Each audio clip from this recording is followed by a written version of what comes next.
कार्तिक का महीना बहुत ही ज़्यादा पवित्र माना जाता है। जिस प्रकार सावन के महीने में हम बाबा महादेव और माता पार्वती की पूजन करते हैं, ठीक इसी प्रकार कार्तिक के महीने में श्री हरि विष्णु और माता तुलसी की पूजन का विशेष महत्व है। तो आज इस वीडियो में हम जानेंगे कार्तिक मास की पवित्र कहानी। क्या है कार्तिक मास के पीछे की कहानी। इस महीने के बारे में ऐसा कहा जाता है कि कार्तिक का महीना ना मोक्ष प्राप्ति का महीना होता है। इस महीने में जो इंसान पवित्र नदी में स्नान करते हैं, दान पुण्य करते हैं, तो इंसान के सारे कष्ट दूर हो जाते हैं, इंसान अपने सारे कष्टों से मुक्त हो जाते हैं और उनके घर में सुख शांति और समृद्धि की प्राप्ति होती है। तो आइए जानते हैं इसके पीछे की कहानी क्या है। बहुत समय की बात है, एक गांव में एक गरीब बुढ़िया रहती थी। उनका अपना कोई सगा नहीं था।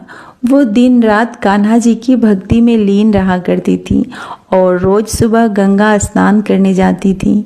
उस गरीब बुढ़िया की भक्ति से भगवान श्री कृष्ण बहुत ही ज़्यादा प्रसन्न हुए और वो खुद उनकी कुटिया में आते थे और खिचड़ी का एक कटोरा रोज रख करके चले जाते थे, जिसे कि वो जब वो बुढ़िया नहा करके आती थी तो वो खा लेती थी। बरसों तक ये सिलसिला चलता रहा। ऐसे ही कृष्ण जी जब वो गरीब बुढ़िया स्नान करने जाती थी, गंगा स्नान करने जाती थी, तो उनके पीछे कृष्ण जी आते थे और उनकी कुटिया में खिचड़ी का एक भरा हुआ कटोरा रख के चले जाते थे। और जब वो गरीब बुढ़िया स्नान करके आती थी तो वो खिचड़ी का कटोरा देख करके बहुत ही ज़्यादा प्रसन्न होती थी और खिचड़ी खाती थी।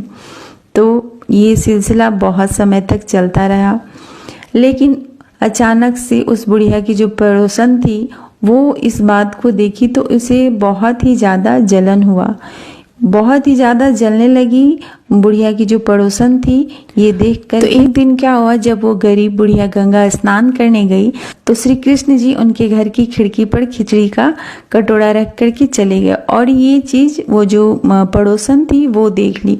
तो वो क्या की, खिचड़ी का कटोरा घर के पिछवाड़े यानी कि घर के पीछे फेंक दी। जब गंगा स्नान के बाद वो बुढ़िया घर लौटती है तो वो उसे वो कटोरा नहीं मिला। तो बुढ़िया बहुत ही दुखी हुई और भूखी ही रह गई। पड़ोसन ये सब देखकर बहुत ही ज़्यादा खुश हुई, लेकिन जहाँ उसने खिचड़ी फेंकी थी वहाँ पर पौधा उग गया और उसमें 2 सुंदर फूल खिले जिनकी सुगंध काफ़ी ही मनमोहक थी। बहुत ही मनमोहक वो फूल की खुशबू थी। एक बार राजा उधर से गुजर रहे थे, उन्हें वो सुगंध काफ़ी अच्छी लगी। वो दोनों फूल तोड़कर रानी के लिए ले आए, जिसे सूंघते ही रानी गर्भवती हो गई और उन्होंने 9 महीने के बाद 2 जुड़वे बच्चे को जन्म दिया।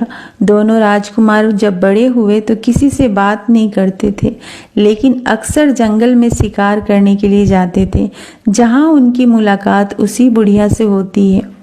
ये बात जब राजा को पता चली तो वो बहुत हैरान हुए। उन्होंने तुरंत सैनिकों को उसे लाने के लिए भेजा। दरबार में जब वो बूढ़ी महिला पहुंची तो राजा ने पूछा कि मेरे दोनों बेटे किसी से बात नहीं करते, लेकिन आपसे बात करते हैं, क्यों? इसके पीछे का क्या कारण है? इस पे बुढ़िया ने कहा कि मुझे ये सब पता नहीं, लेकिन हाँ, मैं तो अपना खिचड़ी वाला कटोरा खोज रही थी। तब तक एक दिन ये दोनों मुझे मिले और कहने लगे कि मैं आपका कटोरा हूँ और मैं ही आपकी खिचड़ी हूँ, और तब से ये मुझसे मिलने आने लगे। राजा को ये सब सुनकर काफ़ी हैरानी हुई, लेकिन उसने बुढ़िया को प्रणाम किया और उन्हें राज दरबार में विशेष अतिथि बना करके हमेशा के लिए रख लिया। ये बात देखकर दोनों राजकुमार काफ़ी प्रसन्न हुए।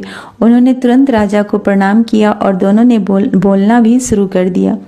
संजोग से ये सब कार्तिक माह में ही हुआ था। तब से कार्तिक मास में पवित्र नदियों में स्नान करने और घरों में इस दिन खिचड़ी बनाने का विशेष महत्व है। तो उम्मीद करती हूँ कार्तिक मास के पीछे की कहानी आप सबको बहुत ही ज़्यादा पसंद आई हो तो इसे लाइक, शेयर और चैनल को सब्सक्राइब करना बिल्कुल भी ना भूलें। मैं मिलती हूँ एक न्यू वीडियो में। तब तक आप सब जहाँ कहीं भी अपना ख्याल रखें, हंसते मुस्कुराते रहें। हर हर महादेव।